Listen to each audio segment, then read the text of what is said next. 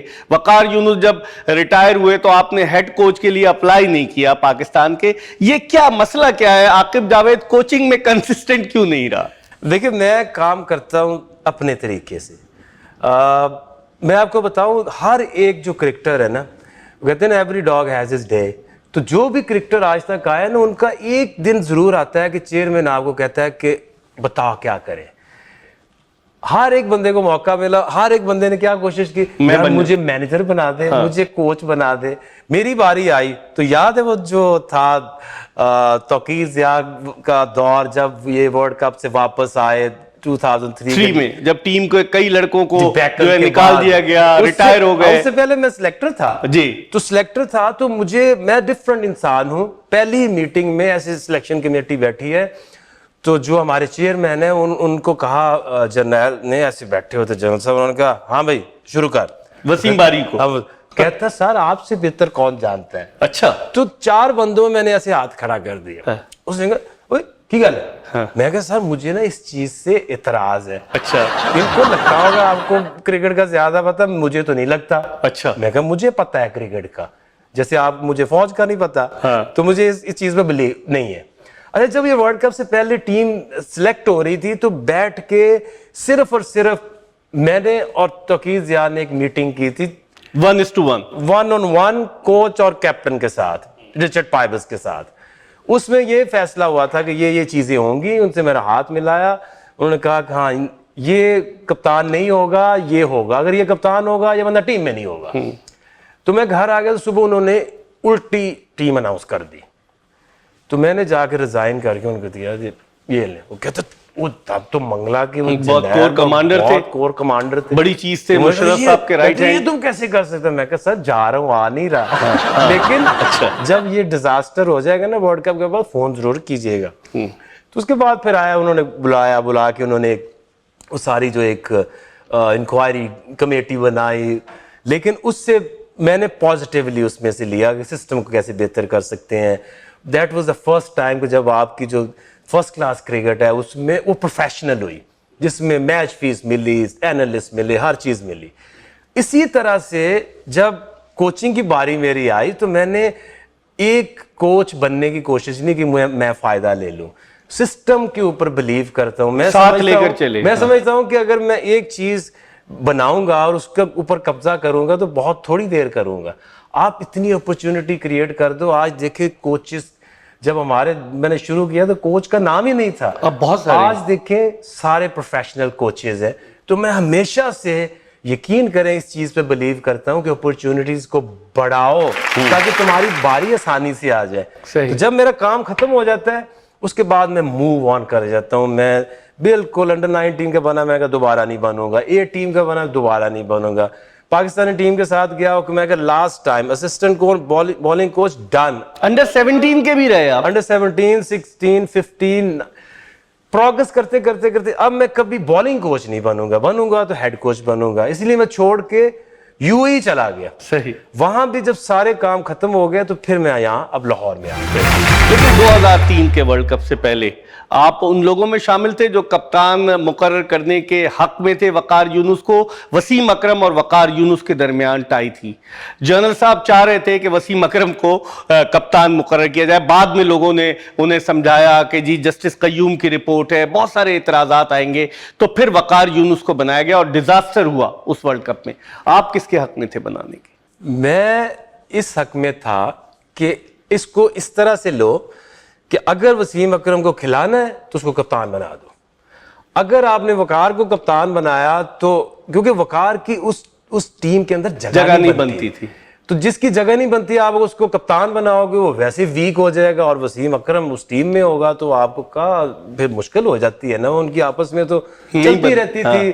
پھر وہ انضمام بیچ میں تھے, تو سارے یہ معاملات ایسے تھے کہ جو نظر آ رہا تھا کہ یہ ڈیزاسٹر ہوگا. اور آپ نے پہلے سے فورس ہی کر لیا. میں نے اس کو کہا دیکھیں مجھے سمجھ آ رہی ہے یہ ڈیزاسٹر ہونے والا ہے, تو اس کو فکس کرو.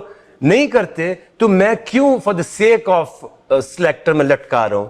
یہ میں ریزائن کرتا ہوں اور مجھے یہ چیز جو آپ کر رہے ہو ڈیسیژن میں اگری نہیں کرتا. جج صاحب آپ اس دورے پر تھے 1993 کا گرینیڈا کا جو انسیڈنٹ ہوا, کیا پوچھنا کیا چاہیں گے آپ؟ یہ اسٹوری میں نے بریک کی تھی دنیا میں BBC پر. اچھا. عاقب صاحب میں آپ سے یہ سوال کرنا چاہتا ہوں کہ پاکستان کی کرکٹ کی تاریخ میں تقریباً 99% جو فاسٹ بالر آئے ہیں اور ہیں وہ تمام ایک ہی علاقے سے آتے ہیں, وہ پنجاب کے پروونس. کیا فضل محمود, کیا محمود حسین, کیا خان محمد, کیا عمران خان, کیا وقار یونس, وسیم اکرم, سلیم الطاف, آصف مسعود, سرفراز نواز اور آپ. تو یہ بتائیے کہ ایسی کیا بات ہے کہ صرف وہیں سے بڑے بڑے فاسٹ بالر نکلتے ہیں؟ دیکھیے جو ایتھلیٹکزم ہے وہ تو تھا, کیونکہ آپ اگر دیکھیں دنیا کے کسی بھی جگہ پہ جا کے, نہ صرف پاکستان, اگر آپ انڈیا میں بھی دیکھیں تو آپ کو بامبے سے نہیں ملیں گے فاسٹ بولرز. وہاں بیٹسمین آپ کو ایک انوائرمنٹ چاہیے.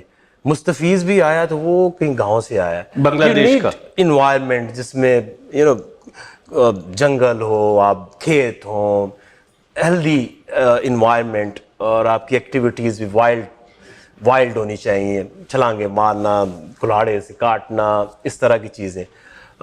لیکن اس کے باوجود جو میں نے اپنا رول سمجھا, کیونکہ میں اتنا تیز تو تھا نہیں, 150 تو نہیں تھا, 135 سوئنگ پہ آپ زیادہ ریلائی میرا کرتے ایک تھے. رول تھا اسپیسیفک, اور اس رول کو میں نے سمجھتے ہوئے اپنے انٹیلیجنس سے اپنا رول ہمیشہ رکھا, اور اسی طرح سے کرکٹ جو ہے میں نے کھیلی. عاقب جاوید سے گفتگو کا سلسلہ جاری ہے, لیکن اگلے الزام کی طرف چلتے ہیں کہ عاقب پر اگلا الزام کیا ہے.